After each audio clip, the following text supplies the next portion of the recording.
We have in store episode 57 of Twitchy Tuesdays.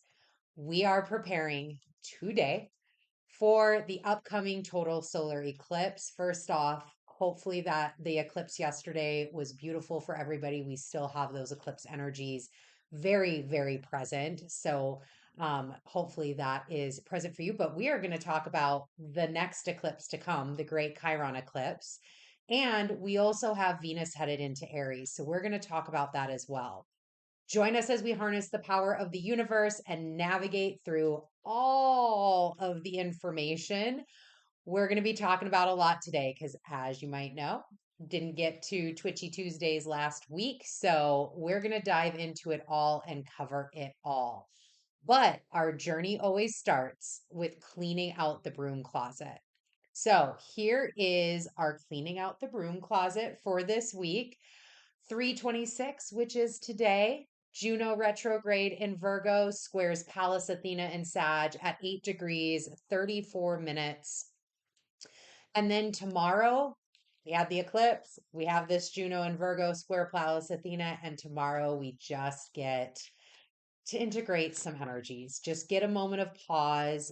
In fact, you'll notice as we get into April and as we go through, as I was setting up for April, there's quite a few moments of pause, which thank the universe because we are going to need those pauses coming up. On the 28th, Venus in Pisces sextiles Uranus and Taurus at 20 degrees, 38 minutes. The sun in Aries will trine Pallas Athena in Sag at 8 degrees, 36 minutes. And that will lead us to March 29th, where Ceres in Capricorn will square the North Node in Aries, 15 degrees, 36 minutes. And Pallas Athena will station retrograde in Sagittarius at 8 degrees, 36 minutes. And then to end out the month, the last thing that we have is Vesta headed into Cancer, which we are going to talk about today, and that will occur on the 31st. And then to kick off April Fools, the first day of April, we have Mars in Pisces opposing Juno retrograde in Virgo, 7 degrees, 38 minutes. And Mercury, nope, this is not an April Fool's Day sort of situation. Like a bunch of cards just fell out. We're going to put those back, see if we can get more clarity, more depth and detail. But on 4/1, Mercury will retrograde in Aries at 27 degrees, 13 arc minutes, which we are going to cover here today as well. So that kind of rounds out our week. I've highlighted Vesta in Cancer since that's an ingress, but really the major energy from this cleaning out the broom closet is going to be that Mercury retrograde in Aries. And finally, a card wanted to show up, Three of Cups. It's a time for celebration. This Mercury retrograde in Aries, it is a time for celebration. It's a time for coming together.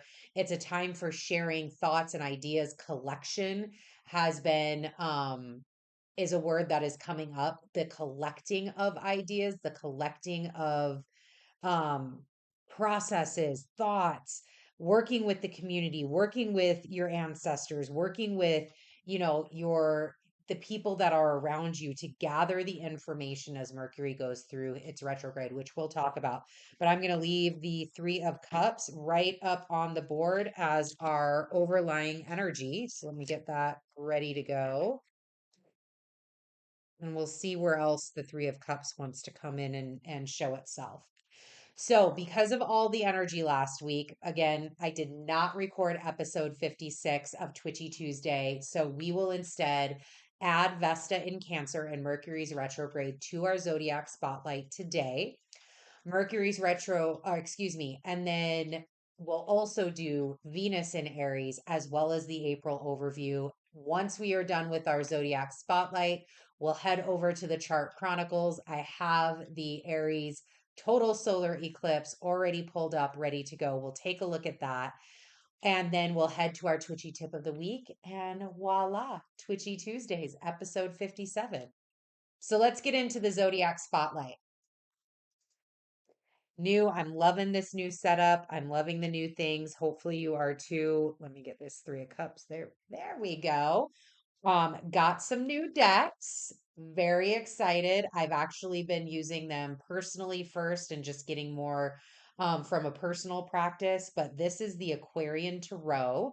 It phenomenal. Highly recommend. Obviously, it's always in the description box. I'll put that in as soon as we are done here. And then I also have a new tiny tarot. Look at this. I love tiny tarots. You already know that. Got the Golden Art Nouveau Tarot. And I had been seeing this one. They did have the bigger size, but I had been seeing this and it just looks so stunning. Love just to kind of, let me show you all some of this artwork in here. Like they've got all of this gold plating on every card, and they're just so like they're dainty, they're beautiful. It's kind of giving me those like, oh, maybe this will be the deck we use for Taurus season because it's really giving me those Taurian vibes. That might be a thing. This might have to be our go-to deck for Taurus season. Look, we already thank thank you, ancestors, Three of Cups, already gathering the ideas, already getting things done. So we do have the tiny tarot in the Golden Art Nouveau. In case we needed any clarifiers, let me just mix that up. So we have all of the goodies today. All right, Zodiac Spotlight. First up, Vesta in Cancer. So Vesta in Cancer can be boiled down to nurturing connections and increasing emotional depth. Two simple phrases, not as simple as in the execution. So Vesta is our asteroid goddess of hearth and home. She symbolizes dedication, commitment, and a focus on a particular area in life. So she'll show you, if you know your natal chart and you know where Vesta is placed there, that is where she shows you where a sense of duty and devotion to keep your sacred flames alive are. So, with Vesta being in Cancer and coming up into Cancer, her energies really do blend very lovely with Cancerian energies, which are highly nurturing, highly intuitive. The mother, it's also our roots, our home, our family. So, when she gets into Cancer, it's absolutely a great placement to develop that emotional depth and nurturing connections. So, what can we expect during the transit? And let's see if anything wants to come out here. So, oh, hello. Look at that.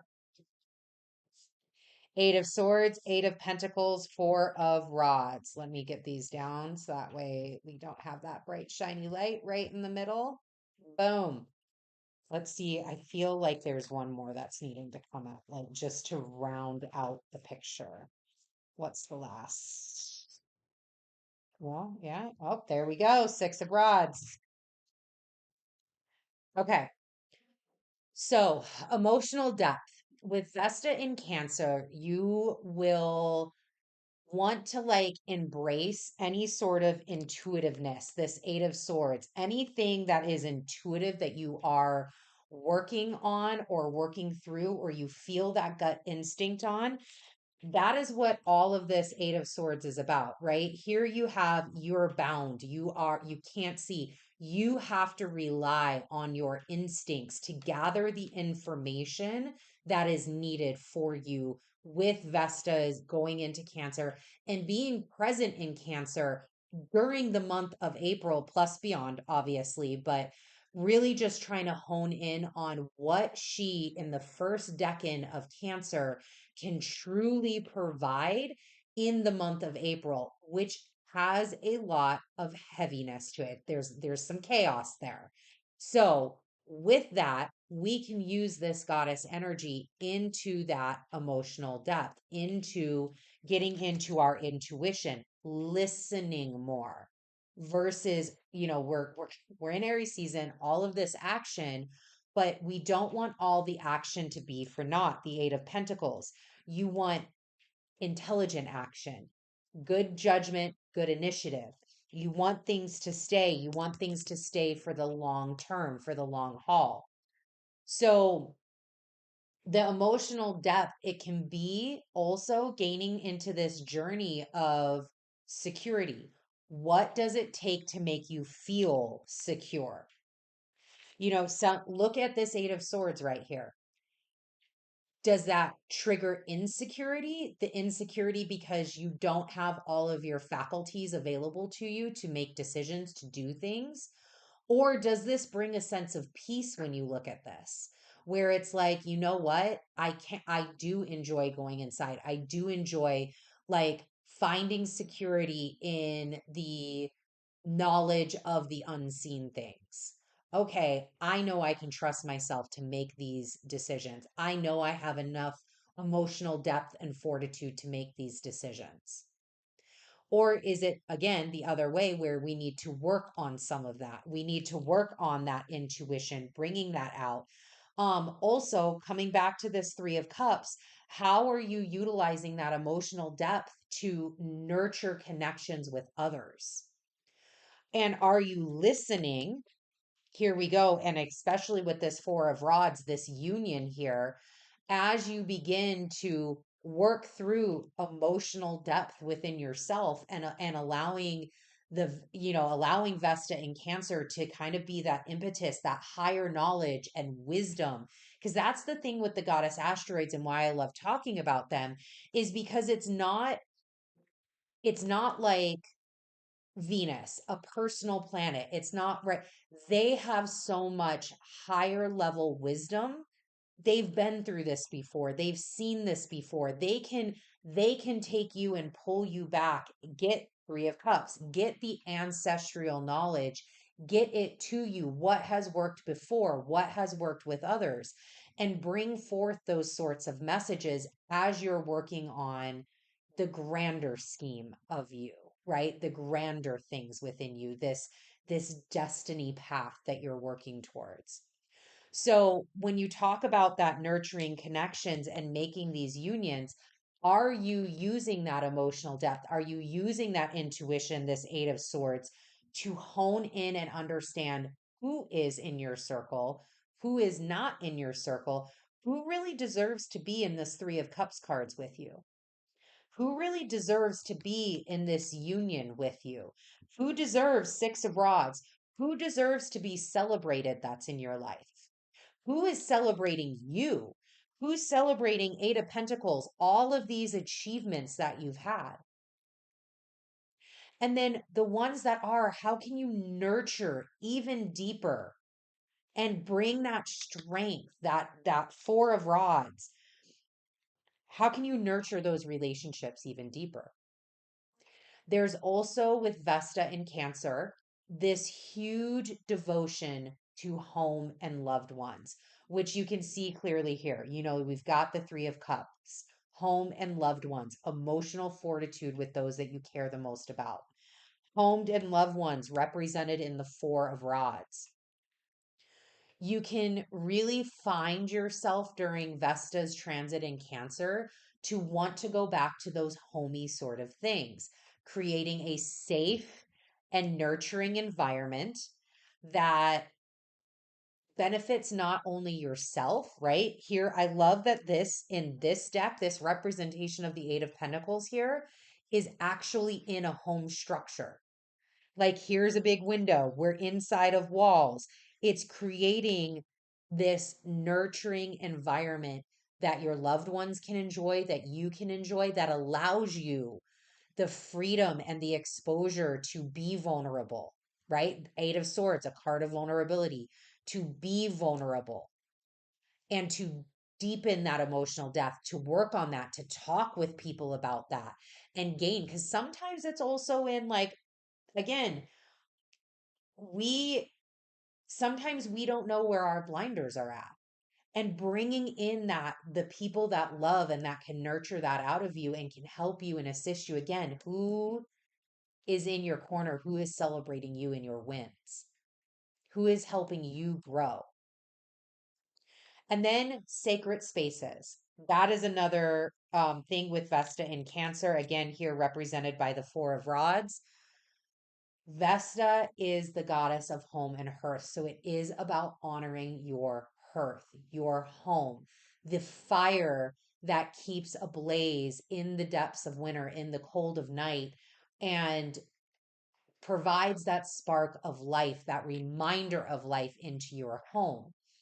So, whether it's physical or emotional, investing energy in maintaining a sacred space where love, comfort, and emotional substances can thrive.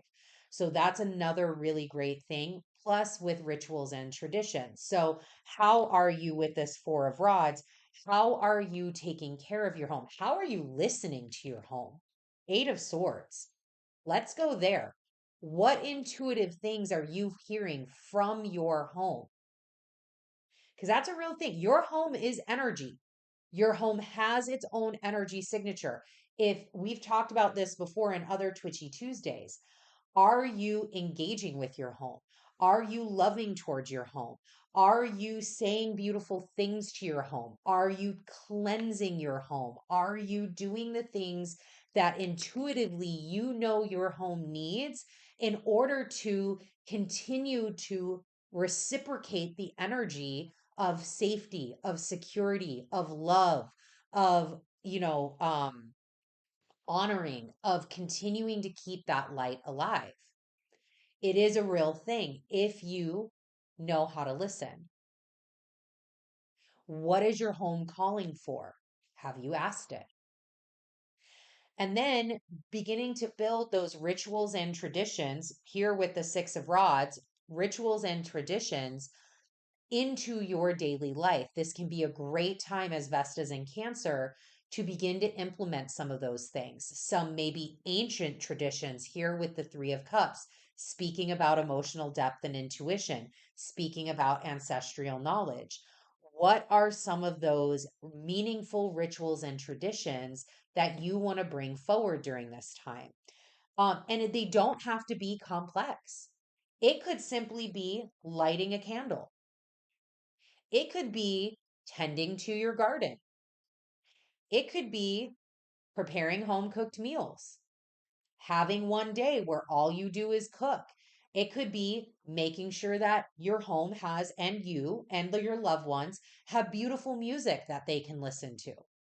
It can be really small, but acts of devotion that connect you to the essence of Vesta and Cancer, the essence of your ancestors, the essence of your emotional depth and where you're at, and gaining in those things are really prominent and can be very prominent right now and very good to start while Vesta is in Cancer.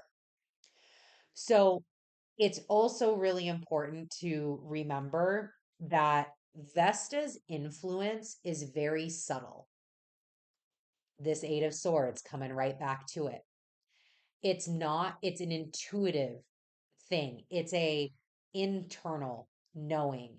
She can be very potent when you start to work with her, but it is in understanding that you've got to want to go out there and reach out for that.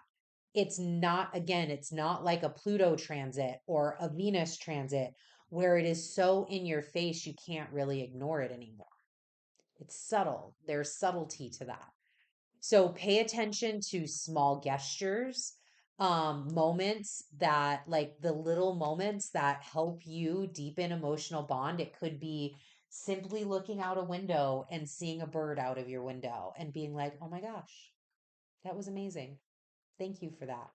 It could be hanging a hummingbird feeder and then watching the hummingbirds. It's very subtle. It doesn't have to be massive, grand gestures.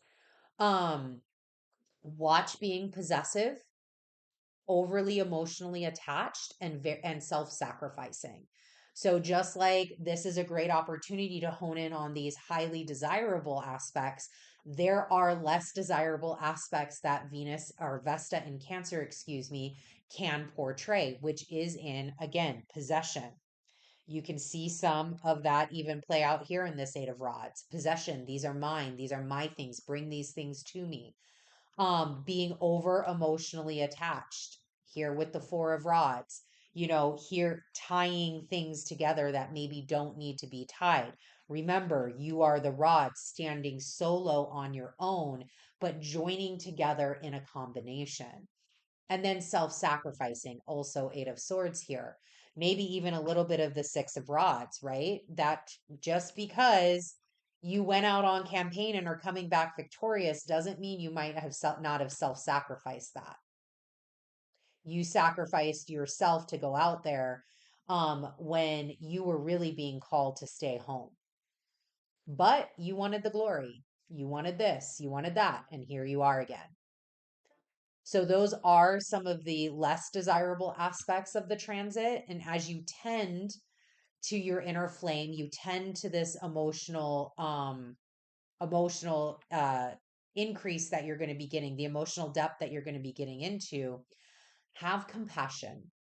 That is really the big word here, is compassion. And compassion has been coming up over and over. And the fact that Vesta will be in Cancer during the Great Chiron eclipse, and the Great Chiron eclipse in its Sabian symbol is calling for compassion. Here is how you can tap in and gain some of that wisdom about how to have compassion for yourself.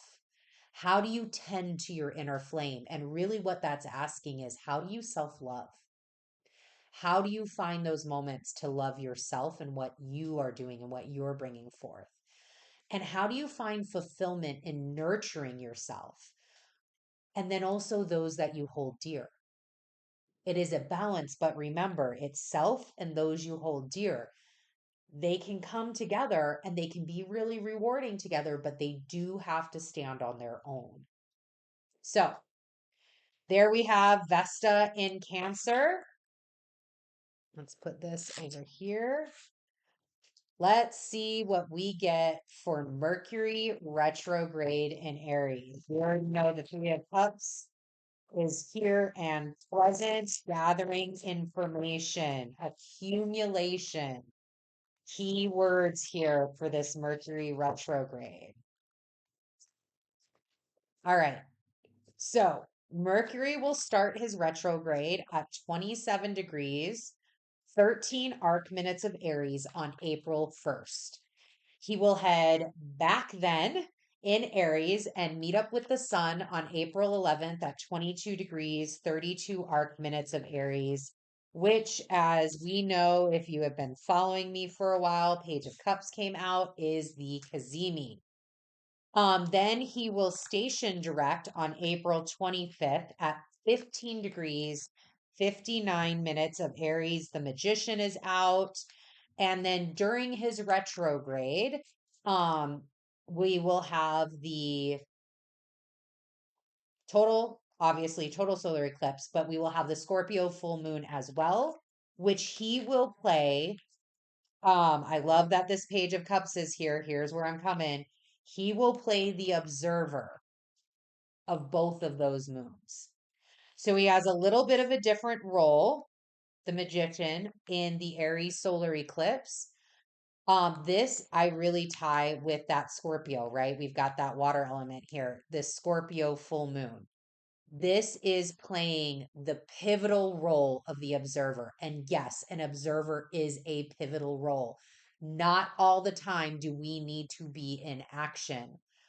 We need to be pausing, listening, being the observer. Even this magician here, right? Like there is action that the magician needs to take in order to alchemize.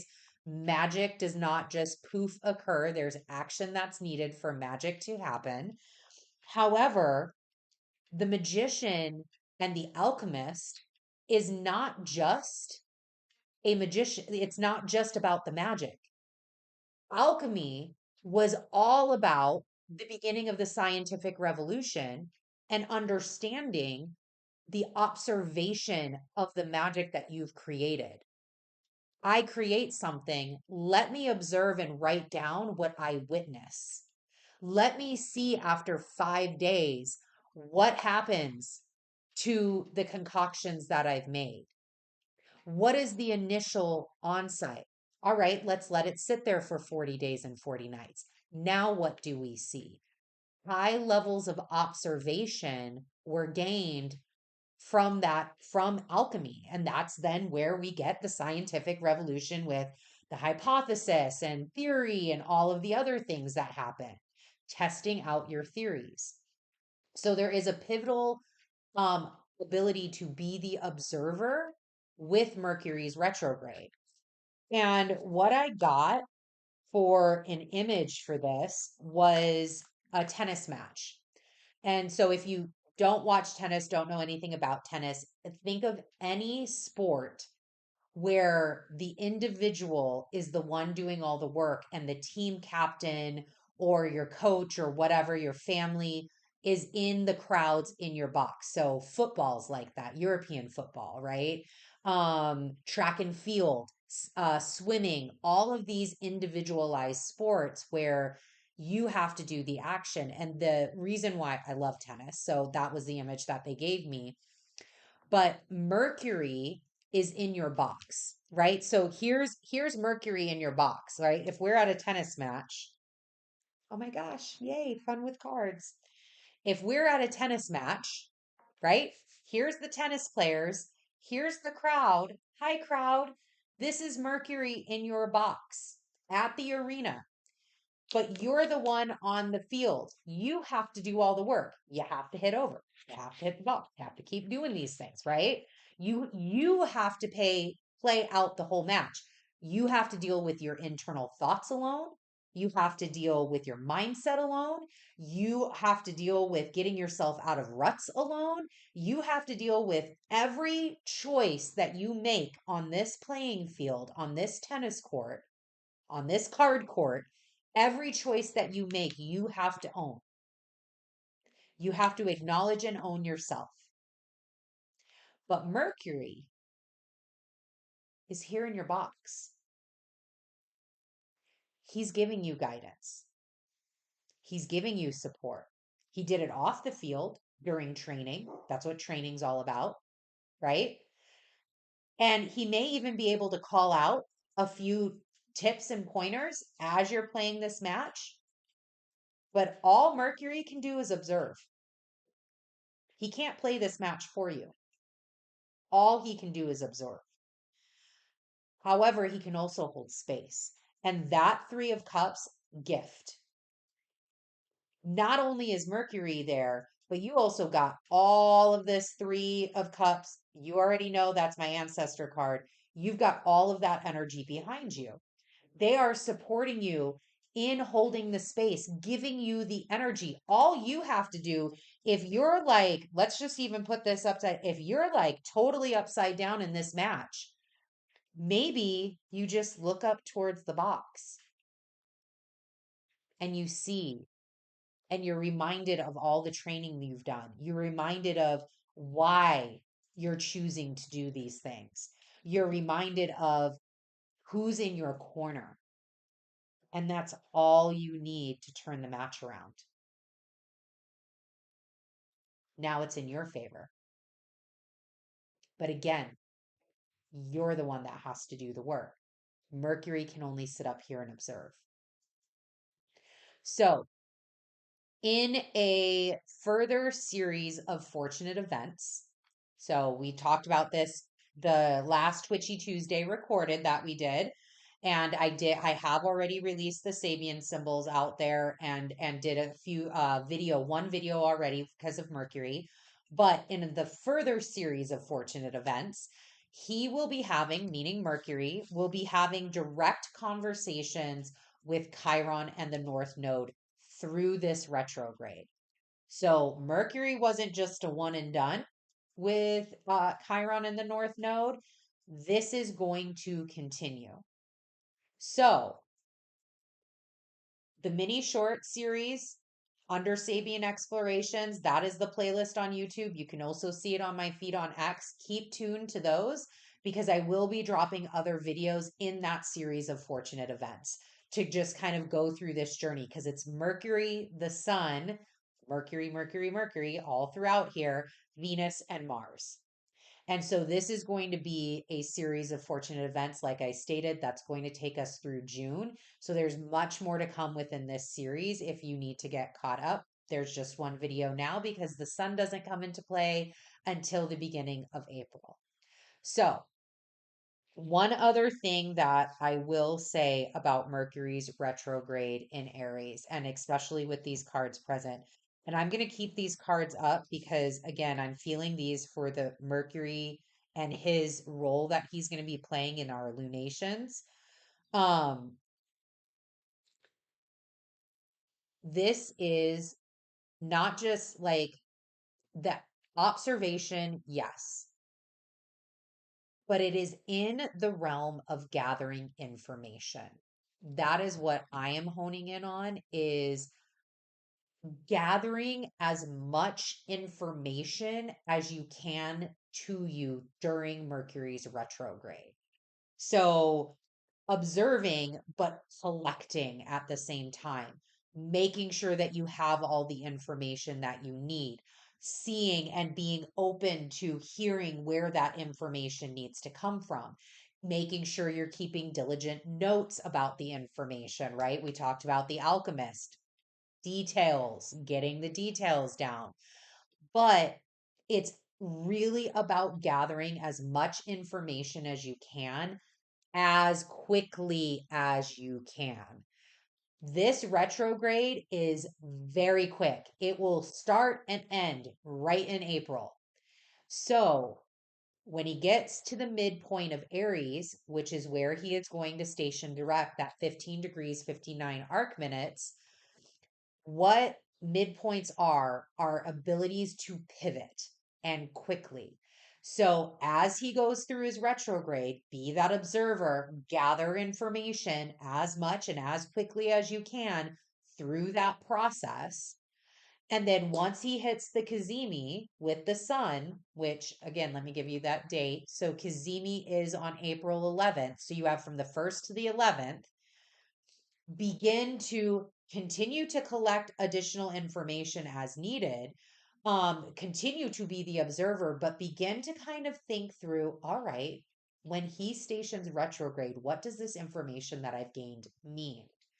And then when he stations direct, when he stations direct at that midpoint, you can pivot if needed, quickly and efficiently in whatever you are initiating.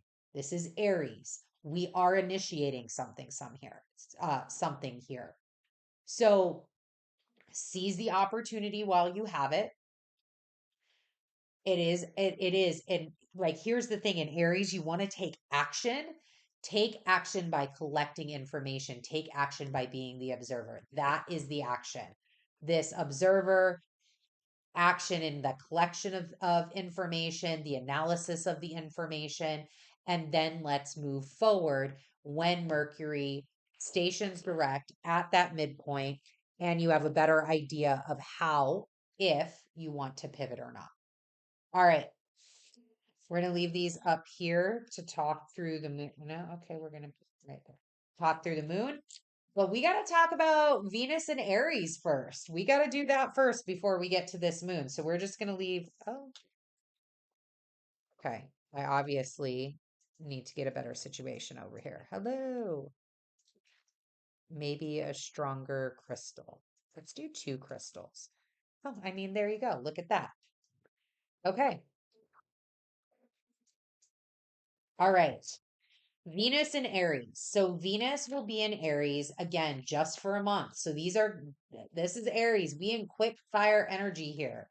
So Venus will be in Aries April 5th through April 29th.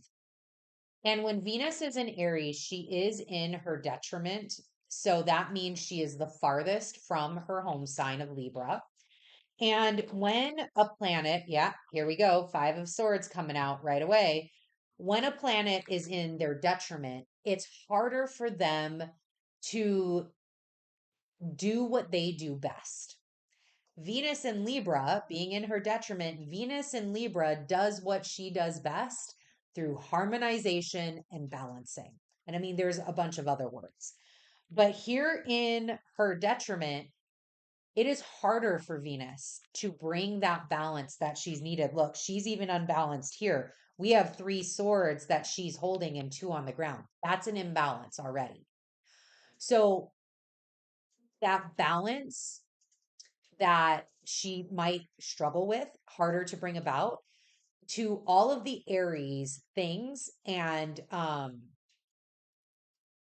in Aries, sorry, I'm hearing like four things and like trying to look at notes and stay on track. So with Aries, there's a bunch of extremes that can show. We know the energy, it's this excited, fiery, let's go sort of energy. And those extremes can become present. So as she's working to try to balance everything and figure out what needs to stay, three swords here, what needs to go, this two swords here, how we're going to navigate this change, because it is a change in energy. Five, change from the Pisces to where she's exalted, right? Hi, I'm on high. Now I get into Aries and I'm not anymore. I'm in my detriment. How we're going to balance all of that energy out and through that change. So, a lot of things that can come right away, up front, like punch in the face, blazing heat wave of passion and desire. Venus gets into that first degree and she's like, yeah, look at me go. This is great. Incredibly vivacious energy. Like, let's get this going. Swagger, romance, fire, warrior. It's all of these energy extremes, which is very different than Pisces, very different modality, even, right? Pisces being our or Aries being our cardinal modality, the initiator, the wanting to take action on things, where Pisces like, I'm just ready for change, right? I'm mutable. I'm ready for change. I'm down for the change. I'm down to kind of wade in this water, but I'm not really taking any action right now. So it is it's a complete flip. It's a complete switch. And Venus will just have that coming at her in droves, all of these high, strong, fiery sort of energies. Um, so other thing that can occur is Venus can take on King of Swords. Here's Aries. Hi, Aries. Or hi, Mars and Aries. Because Mars is the ruler, here she can take on a lot of Mars's signature when he's in Aries, a lot of that energy, that impulsivity, the aggressiveness, the complete focus on self. Ooh, we having a lot of truths happening right here. That's all I'm saying. There's a lot of truth happening in these two cards. So this is where Venus, I feel like we need one more. Give me some balance, or are we just going straight for it? There we go. Eight of rods. All right. I don't know if that was the balance we were looking for, but it's the balance we're going to get. Okay.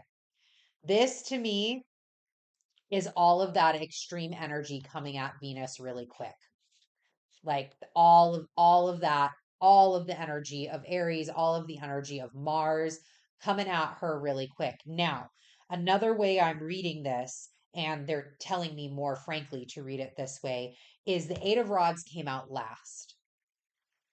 So here we have this opportunity for Venus to learn and remind herself where she has been. She went on a whole fucking Capricorn journey that was a whole thing. We have lessons from that we can tap into. She went on a whole fucking journey in Leo. That was a whole thing. We have lessons that we can tap into. And then utilizing all of that, all of the growth that Venus has done, all of the growth that you have done in working with Venus, and be able to target each of these rods where you want them to go while she is in Aries. Allowing Venus, allowing you to take that information and bring forth, harmonize the energies present.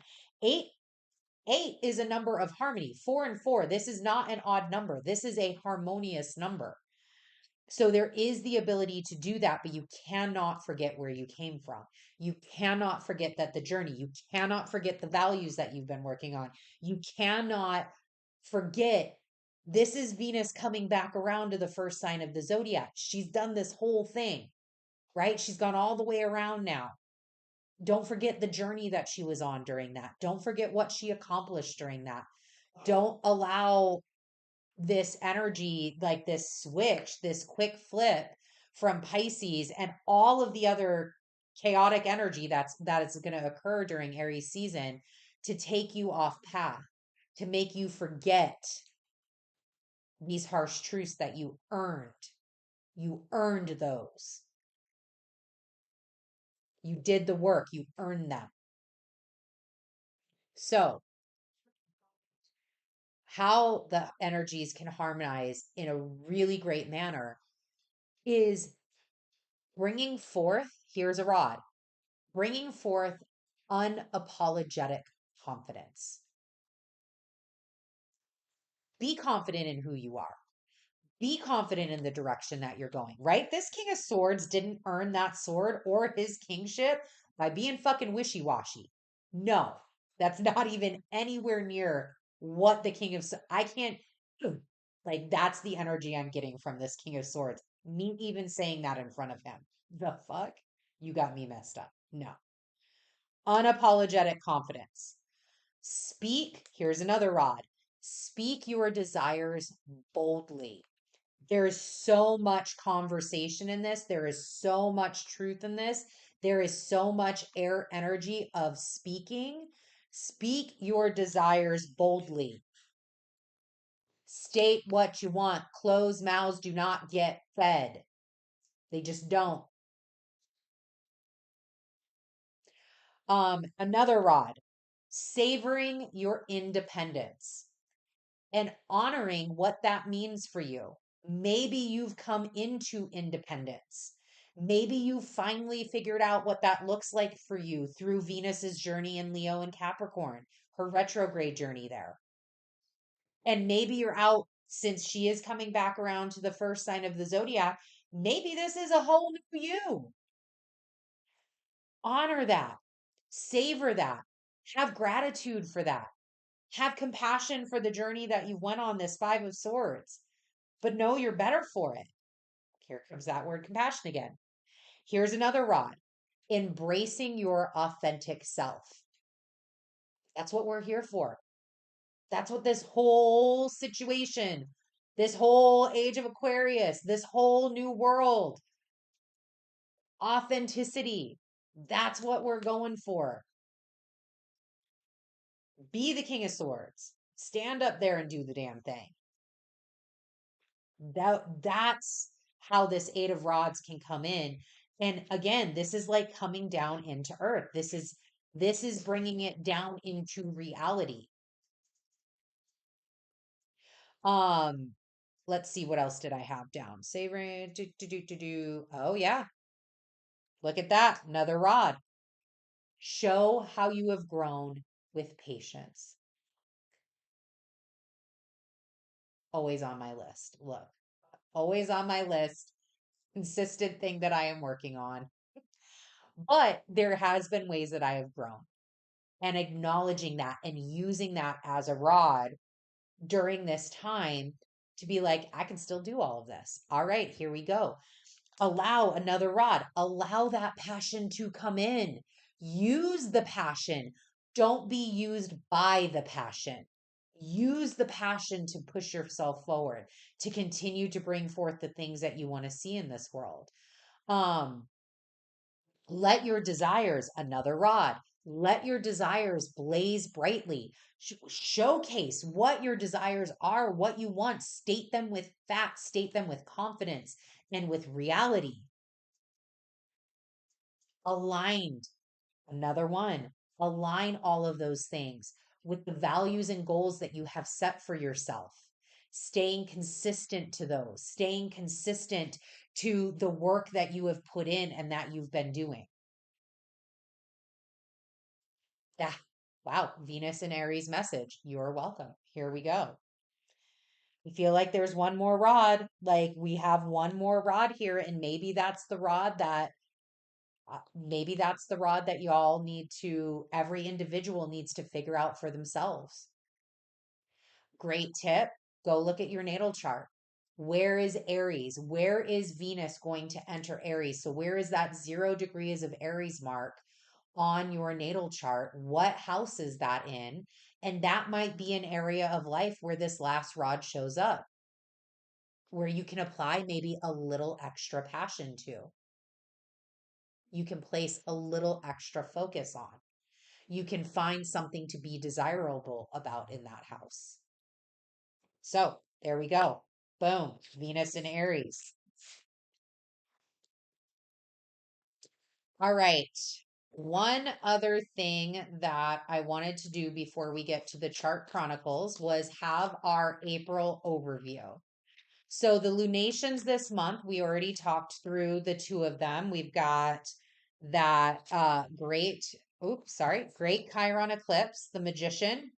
We're going to leave him out for sure. And we have the Scorpio full moon, this page of cups showing up as Mercury is the observer for both of those lunations.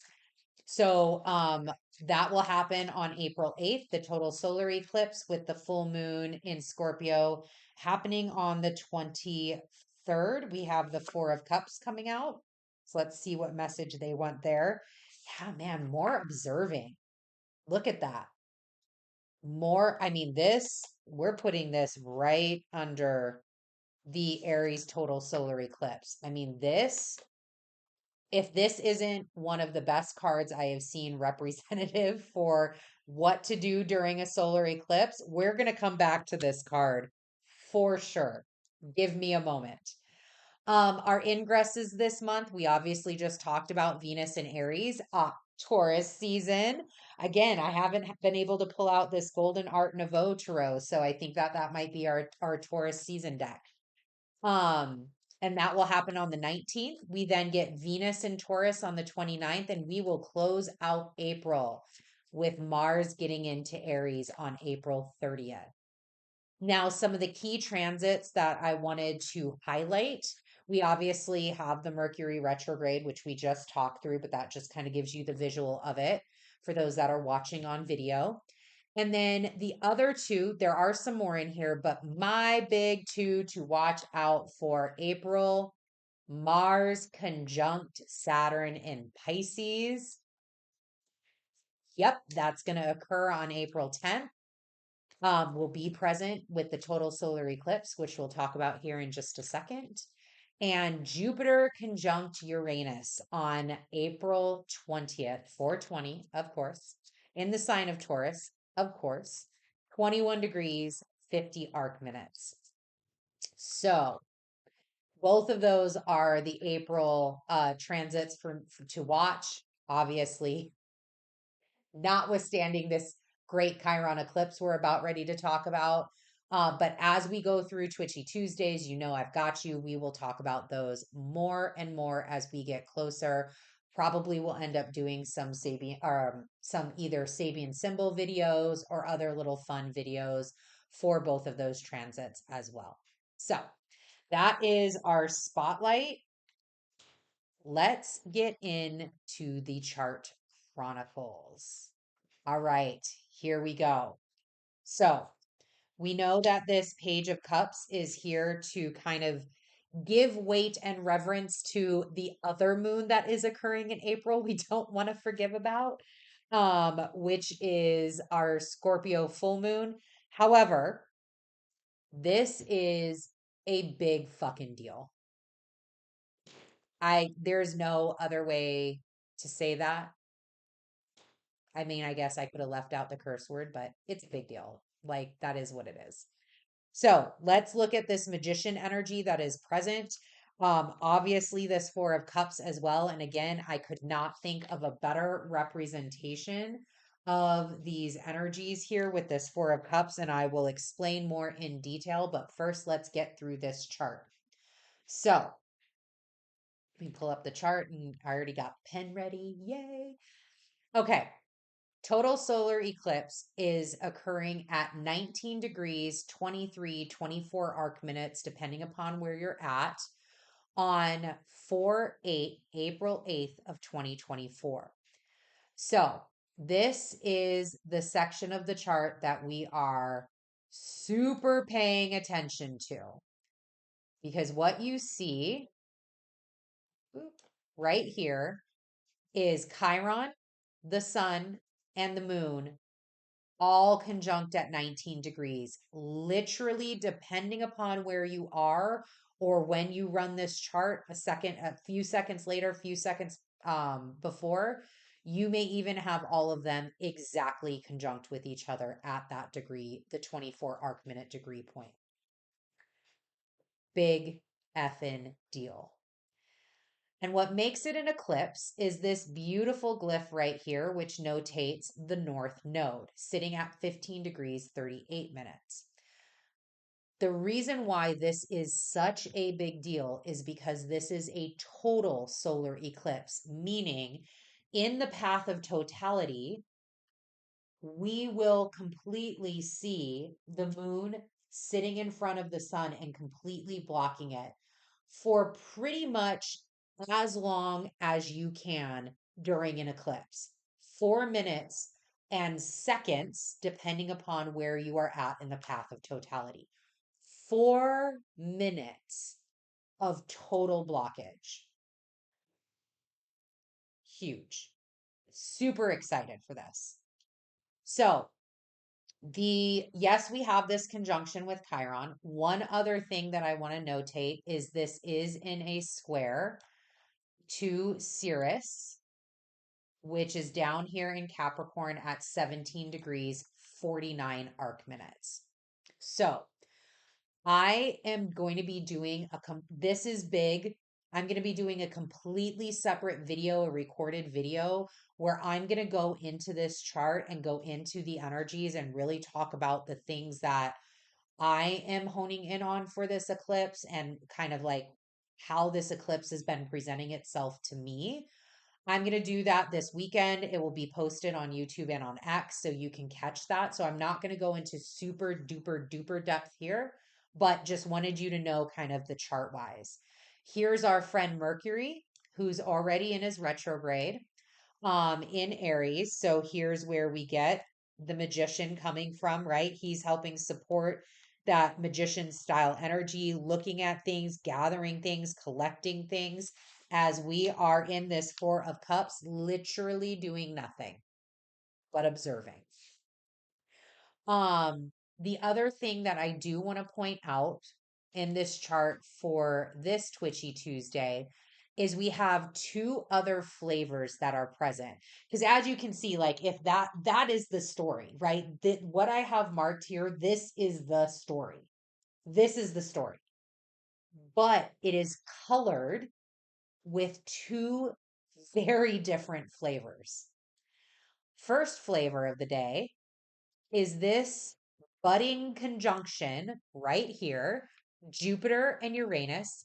Jupiter is at 19 degrees of Taurus, Uranus at 21 degrees of Taurus, and Jupiter and Uranus are ever coming closer to that conjunction, which again, I talked about on my April key transits to notate.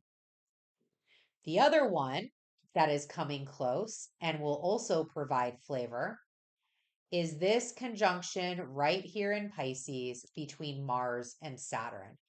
This one comes much quicker after this eclipse. So within 2 days, so this happens on the 8th, that conjunction happens on the 10th. We have Mars sitting at 13 degrees, 3 arc minutes of Pisces during the Great Chiron eclipse. And we have Saturn at 14 degrees, 27 arc minutes. So they are very, very close and in a deep, like tense conversation. There is tension here. That is a key word. Halted tension. Halt and tension. Key word for this conjunction.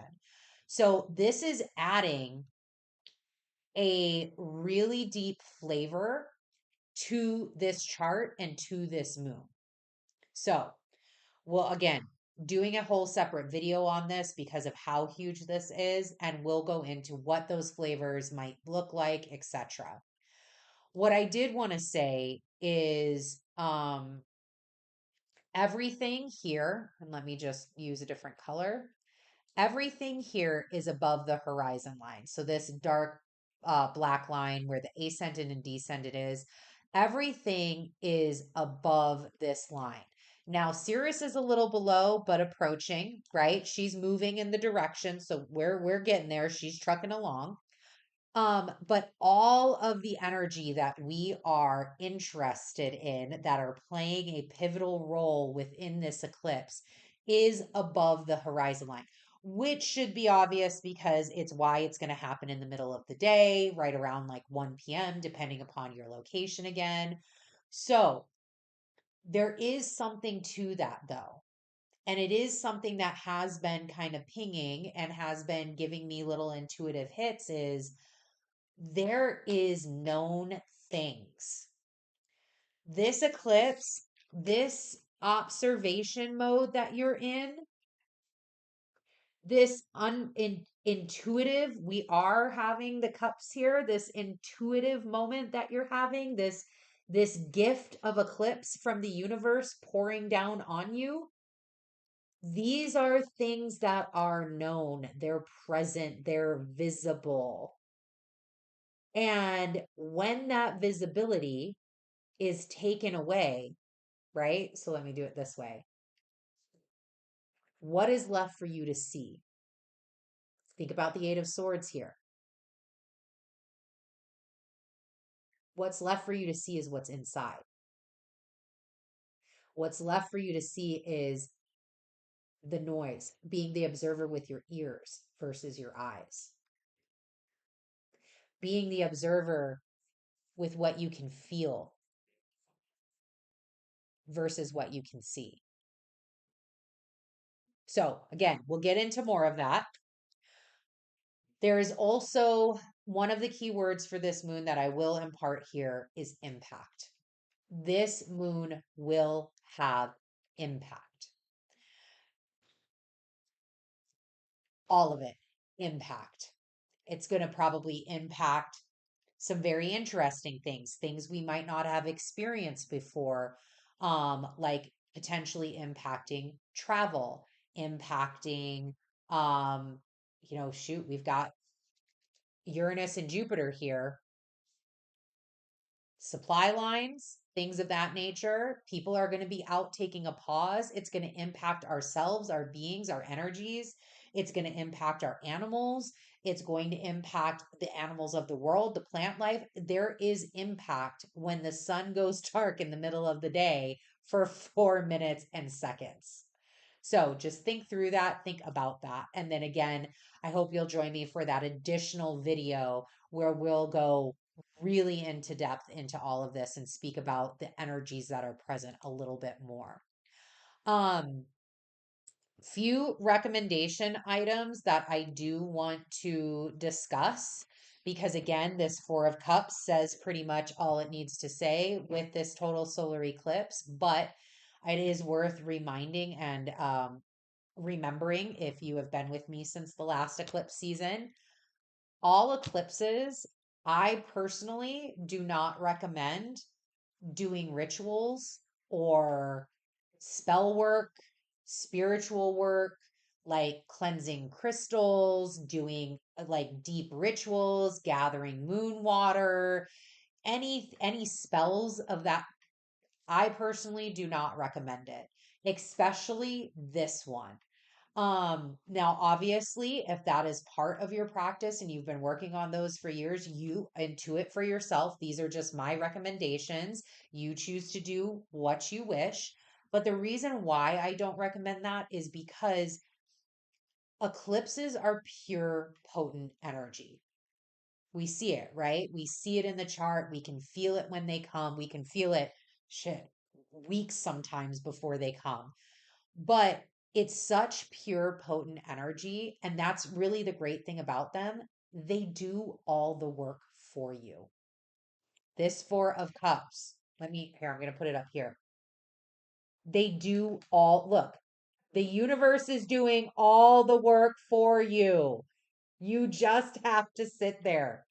All you have to do is sit back, absorb, and enjoy. Observe. Watch the show, watch the spectacle of the universe, watch it flash before your eyes. Be in awe, in childlike wonder, hone in on those leonine energies. And all you got to do is sit back. You ain't got to do much extra. That's why I personally recommend that. And it's a lot of energy. You can get the bends in your magic, can get a little bendy and a little chaotic in the magic realm. So, for this eclipse in particular, also, if you are able to be in the path of totality, highly recommend. We will be traveling. So, actually, the Twitchy Tuesdays, that is going to be right after this eclipse, is going to be pre recorded because we are on our way to be in the path of totality, pups and all. We're going to enjoy the whole thing, be ever present for those entire 4 minutes. This is truly an eclipse that you want to be involved in if you can make it. It is, it's amazing. It's an experience. It's an experience that, if this sort of stuff interests you, would be great to go to. I will obviously be sharing those experiences in future Twitchy Tuesdays on our X Sage Summit, all of the different media outlets. So we have that there. All right. Where are we going? I think we are going to our Twitchy tip of the week. I think that's it. Holy cow. I was like just scrolling through my notes. Oh, yeah, we're done. Look at that. Here we grow. All right. So before we get to the Twitchy tip of the week, if you're entranced by our journey, consider giving us all of the blessings, cosmic blessings, by hearting or thumbs upping, subscribing, following our channel, and exploring our other awesome content. If you are looking to deepen your journey with astrology, I do have two classes that are being offered right now, ETH Astrology and Astrovision 2024. Astrovision is free. It is a year-long focus on the astrology of 2024, broken up in quarterly increments. I do special overviews. In fact, the quarter 2 overview is live. It will not go live until April 1st to X and YouTube. So if you want to get in early and get some of that information early, especially to prepare for what is about to come in April, it's free. All you got to do is join. And I also will be doing exclusive tarot reading for quarter 2. There is one there for quarter 1, as well as additional free downloads. So all free to sign up. And most things are exclusive for members, so you want to make sure to take advantage. The other class that I have is ETH Astrology, which is a 5-chapter learning session into planet signs and houses and how astrology can support IFA's message. So this is a self-paced learning course with a private live session to help synthesize that knowledge. We've got 3 full chapters up. I have been trying to record chapter 4, and Ifa, Ori, Spirit, the Orishas are just like, pause. You're not, that's nope, we're not ready to have that launch yet. So the first 3 chapters are fully up. The 4th one should be up by the end of this week, provided the universe gives me that guidance and the ability to upload them accurately. It's been a whole thing, and Mercury's not even retrograde yet. So there we have it. To find out all about the cosmic details, you can head to one of these areas right here. This one in particular, habitualsages.com, or follow the links found in the description box or on our profile. So let's get into the Twitchy tip of the week. And I don't know why, I'm not sure why, but I have on here a note to talk about for Cynthia, which is a flower, but I'm not sure why. So we're going to take a little. This is what happens sometime when spirit speaks. All right. Well, I'm going to flow back to this chart chronicles, cuz here's for Cynthia. I just wanted to show a little. Let's gather in on this together. Let's take a look at this. Let's take a look at these images. Beautiful flower. Oh, that must be the flowers that are on my background. How interesting.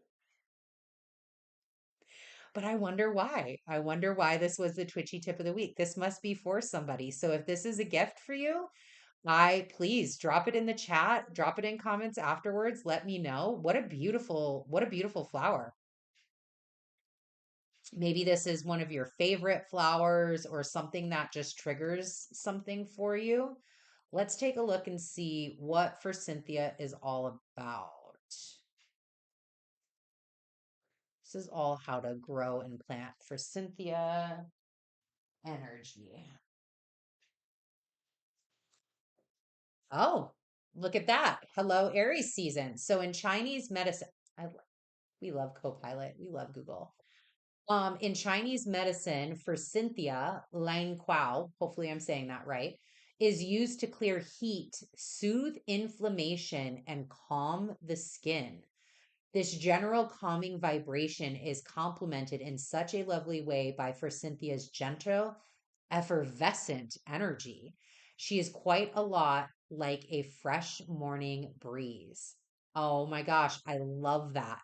So for Cynthia is a symbol of spring's renewal, combining hardness with splendor. It offers multifaceted uses from landscaping to conservation and beyond, truly deserving its esteemed place in gardens worldwide.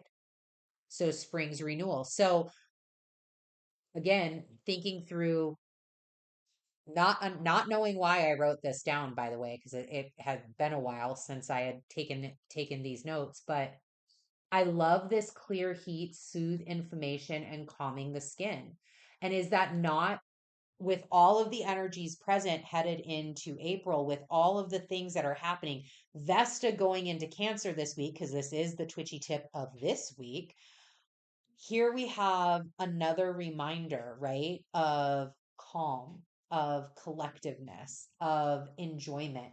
Maybe this was that Vesta in Cancer, those subtle moments of emotional depth that were needed. This understanding that spring's renewing, this understanding that these beautiful flowers get to, you know, come again and they're bold, right? Here's this Venus and Aries energy again, bold, beautiful, not afraid to stand out in its all yellow glory. Yes, you are for Cynthia, which by the way would make a really great name.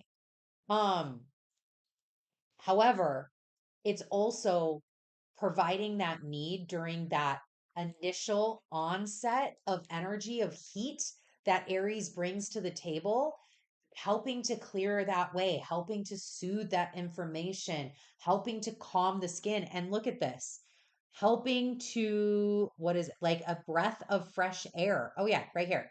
A lot like a fresh morning breeze. So that's what we're doing for our Twitchy tip of the week for Cynthia. Hopefully somebody can put in the comments if that was a great message for you, or if this is a flower that you have in your garden or one that you have used in herbal medicines. I would love to hear about it. All right, everybody, as we wrap up this mystical journey under the moonlight, under this Libra eclipse we just had, remember to stay tuned for more cosmic revelations every Twitchy Tuesday. Until next time, may your days be filled with enchantment, your nights be guided by the stars, and your spirit forever be in tune with the cosmic dance. Keep those third eyes open, my fellow Twitchy seekers. Blessed be and stay twitchy. Bye, everyone.